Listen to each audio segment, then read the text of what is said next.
One genre of game that I'm particularly fond of is the role-playing game. The great thing about RPGs is the diversity found within this genre, from the old school turn-based RPGs to action RPGs to even some tactical RPGs, from all sorts of settings, from sci-fi to fantasy. But what about a biblical RPG? This isn't something I would usually try. However, the circumstances today are very interesting. And besides, I've played biblical games on the channel before, what with my reviews of the likes of Super 3D Noah's Ark for the Super Nintendo and Noah's Ark from Bible Adventures on the NES. So, is today's game, 5 Guardians of David, for Steam, PC, and Mac I should mention, worth your time? Well, let's find out on today's review.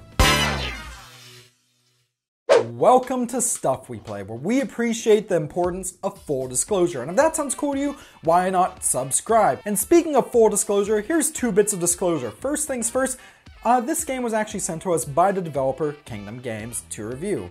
So, thank y'all. Do know for a fact though that just because I've been sent a game, that does not mean I'll be any easier on it. Another thing I should mention, by the way, is that I was playing this on a MacBook, a base MacBook Pro from 2015. I don't own a gaming PC, and I know Macs are generally about as well equipped for gaming as a dog sled team is to traverse a desert. But without further rambling on, let's get right into the game itself. The story of the Guardians of David is a story of our world. In a region historically prized for its strategic military and economic value, known today as Israel and Palestine. These lands were once called Canaan. 5 Guardians of David opens up with a fantastically narrated intro going over the history of what's now known as the Middle East. And pretty much all the biblical stuff and just the stuff leading up to this game and the biblical story of David and whatnot, because guess what? Jesus Christ, it's a Bible game. The game knows it's a biblical-based game, of course. In fact, at several points, it'll have these little caches that you'll come across, and it'll give you info on the area and any Bible references that are made to the actual area that you're in the game. However, it never comes off as particularly preachy, and if anything, and I say this as a person who's not a Christian, if you play this game as someone who's not very religious, you may still get something out of it. But back to the presentation. This intro is beautifully done, whatnot. However, I did notice a bit of slowdown on occasion when I went through this little zoom into the earth. I'm not sure if that's the game itself or playing it on a MacBook. As for the game itself, each area actually looks quite nice. I do like the overhead view and how you can easily zoom in and out. And while it doesn't look amazing, I feel like the graphics are definitely serviceable. What's also interesting is there are 2 types of cutscenes in this game. The first type are actually presented just using the in-game graphics, though they are fully voice acted. The Amalekites were proficient raiders and had amassed a large amount of plunder. David and his men took it all. And second, which are also fully voice acted, are presented in this comic style. My mind is made up. They are the enemy. How can we trust them? As long as Saul is king, all of our lives are in danger. I'll be honest, I really liked the comics. I thought they were really well done. I really thought that all the people who did the voice acting here did quite a good job. The one gripe I would have for the comics though is that some of the panels do seem a little grainy. I just wonder if it would be possible to perhaps update the game to have a bit higher resolution comic sections in it. Now moving into characters and gameplay and whatnot, you take control of 5 heroes serving in the biblical King David's army. 5 Guardians of David, 5 characters, David's army. Makes sense. The leader of this group is, and excuse me as I butcher this name, Abishai, that's how I pronounce it. And he's actually pretty handy with a bow and arrow, a good ranged attacker. There are 4 others as well, but the 2 that stand out the most to me and were the 2 I often played the most as were your heavy hitter who is Eleazar and Shema, who just throws rocks at enemies, which is kind of lame. But then you realize that he has a special ability, which allows him to throw a special rock at enemies. That unleashes like the swarm of bees or locusts or something. All I know is it's a swarm of bugs that quickly eat down the health of your enemies. I guess you could say he's a stone's throw from being a bit overpowered.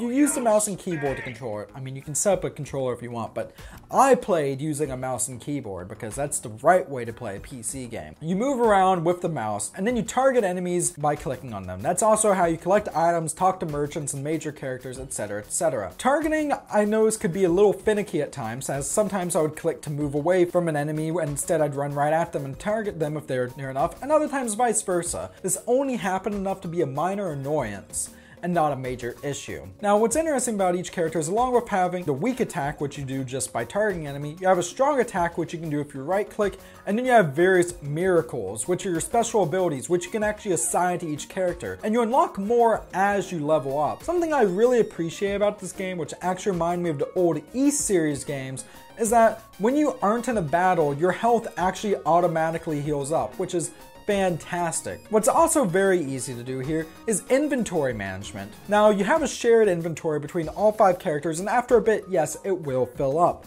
But thankfully, you can sell off stuff you don't need to merchants, and there's typically a merchant in every stage after the 3rd or so. Notice how I said stage. This is a rather linear RPG. Granted, and each stage is pretty open, you can do things as you choose, but once you leave one stage, there's no going back to it. I actually like that quite a bit. It's a game I feel like that if you had to go out into an open world and grind and whatnot, I feel like that would honestly get a bit tedious. So let's talk about the bosses, which is one area that I did find the game to falter a bit on. If you die during a boss fight and game over, you get sent back to the most recent checkpoint, which is fine, that's pretty standard stuff. However, when you go back into the boss fight, the boss already has his health whittled down to the point where it was before you died, meaning that with the earlier bosses, you can get away with just kind of running at them, spamming your strong attacks, dying, and going back until they're dead. Now, this is something I feel like could be patched out, or even if there's just like a difficulty selector here. Once you get to the Bethlehem stage, though, I noticed that this changes. If you die in the boss in Bethlehem, which I should mention you can only fight as Abishai, then you have to refight the entire thing. And that's what made it infuriating, because it wasn't an impossible challenge, it was just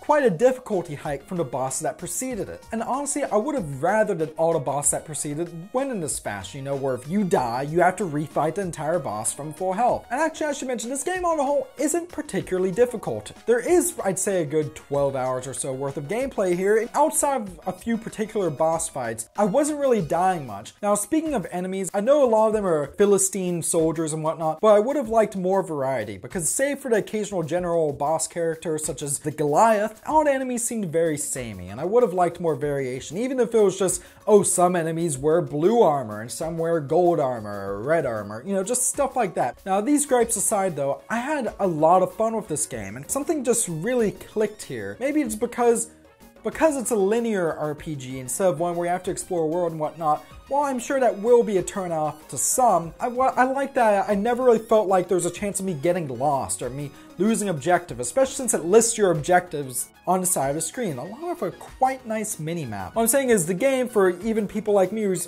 fairly unfamiliar with this particular type of action RPG, was pretty easy to jump into. Perhaps it's not for you if you don't like the biblical slant, or if RPGs aren't for you, because quite frankly, if action RPGs aren't for you, this game won't convince you otherwise. But if you are a fan of the genre and want to try something a little different for only $10 on Steam, and I'm sure it'll be even less during Steam sales and whatnot, this game is definitely worth a shot, I'd say. It definitely has its flaws, but I had a lot of fun. But you know what? That's just my opinions on this game, and if you've given this game a try or don't like it, or even agree with this review, leave a comment down in the comment section below with your thoughts. And while you're at it, why don't you not just subscribe to stuff we play, but share out this video, because there is no better way to help this channel grow than to share out our content with the world. So with that, thank you very much for watching, stay classy, thank you once again Kingdom Games for sending me the review code of this game, and I'll see you next time.